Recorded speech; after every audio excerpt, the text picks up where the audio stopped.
welcome back to my channel. Today I'm going to be doing a 2024 wrap-up and a start of 2023 video about books. So I'm going to go through all my favorite books from last year, 2024. There's 6 of them, and then I'm going to talk about my stuff for the new year. First up, I'm going to go from least favorite to favorite kind of my favorites. Legendary is the second book in the Caraval series. I really liked this book. I give it 5 stars. I liked it because it was the plot was focused enough that I knew what was going on, but at the same time I didn't know what was going on, and I really liked it. And plus there was an introduction to a character that I've really fallen in love with over her next few books, so this was a yes for me. Anyway, really liked this book. That leads us right into Finale. That is the last book in the Caraval trilogy, and I just thought Stephanie Garber did such a good job with the ending. I thought the ending was so good, and she just has a good way of rounding out the series, and she's just a really talented author. So I just love her books a lot. So next we have The List. This is a super cute romance book about a girl who has a list of things she wants to do before she gets married, and she meets a guy that we like, and he or she hasn't finished all the stuff on her list yet before she met him. So it's kind of just about her journey and stuff like that. It's cute. I don't want to spoil anything, but really cute book. By the same author as that one I read, Perfect Set. This is so cute. It's about it's about a journalist and a professional beach volleyball player, and she has to write a story about him or something like that. So it's really cute. This one is so cute, and yeah, this one's in my heart. I love that one. Next we have Once Upon a Broken Heart. This was the first book in the, there's another trilogy that Stephanie Garber wrote.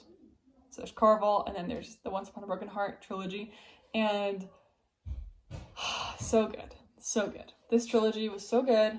I loved the main characters in this trilogy. So awesome.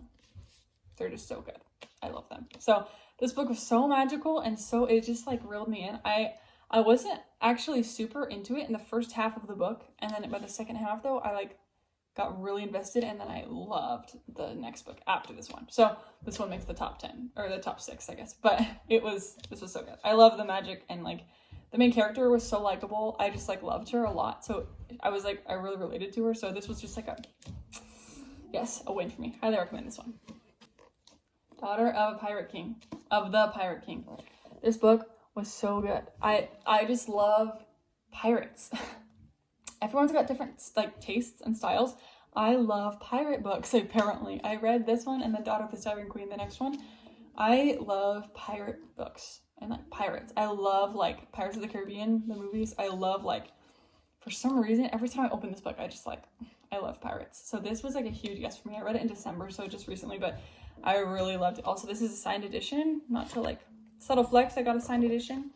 Whoop. It's not a flex at all. I just saw it at Barnes & Noble, and it was really cute, and the pages are super cool. I love this book because I just love pirates, and I didn't really know I loved pirates so much until I read the book. So that's what I'm into. If you know pirate books, comment down below some good pirate books I can read. And my favorite book of the year. Okay, are you ready for this? Because I don't know if you are. This is so good. This book. Okay, I'm just gonna tell you. Bam! The Ballad of Never After. Let me just tell you, I have never, I wouldn't say never, I have almost never been so completely affected by a book. This book took my heart with it, when I put it back on my shelf. I loved this book because it was so, Stephanie Garber just has a way of making you really care about the books and about the characters, about the story in a natural way. It's not forced. It didn't feel like she was trying too hard, or the characters weren't actually I don't know. It was just so it felt so real, and even though it's fantasy, obviously, it was just so naturally awesome. And her writing is so, I'm just reading sentences out loud to people because her writing is so beautiful and poetic almost.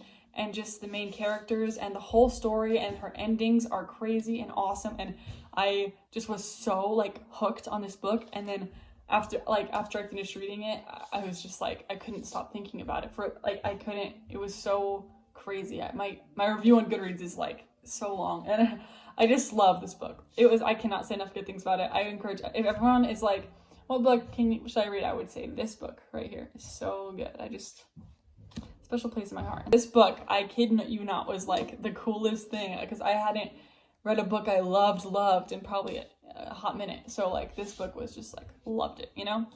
I rated this 6 stars on Goodreads. It was so just like cool. I just was so impressed with Stephanie Garber as an author to like reel me in so much at least, and just like, she just knew how to make me feel. It worked. Like whatever she did, it just worked. And I cannot say enough good things about this book. So those are my top 6 books of the year. Okay, now I'm going to talk about my 2024 goals and stuff for reading. So last year I read 26 books, read/listened to 26 books. And this year I'm putting my goal at 24 books in 2024.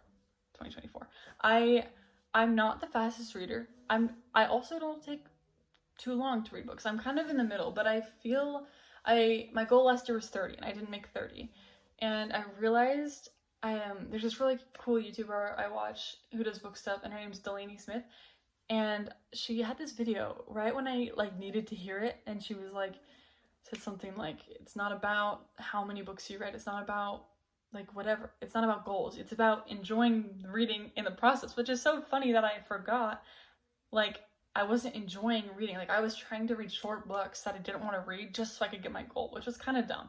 So I really love that. So I'm in my goal 24. I'm really hoping that I beat the goal. Like I do, like I'm hoping that I what's the word, exceed the goal.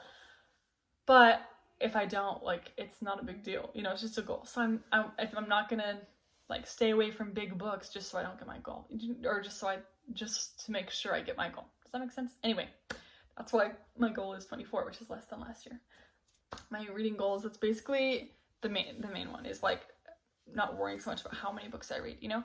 A big thing that I did this year is I started a reading journal, which is so fun. I am obsessed with this reading journal. So I'm just going to show you a little bit about it. So we have a reading journal, and I basically just like, I made it a botanical garden theme.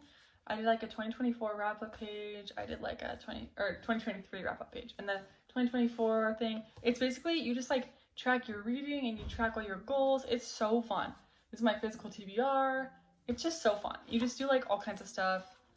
It's really fun. It's 5 stars page. It's really self-explanatory. You just kind of do whatever you want about books.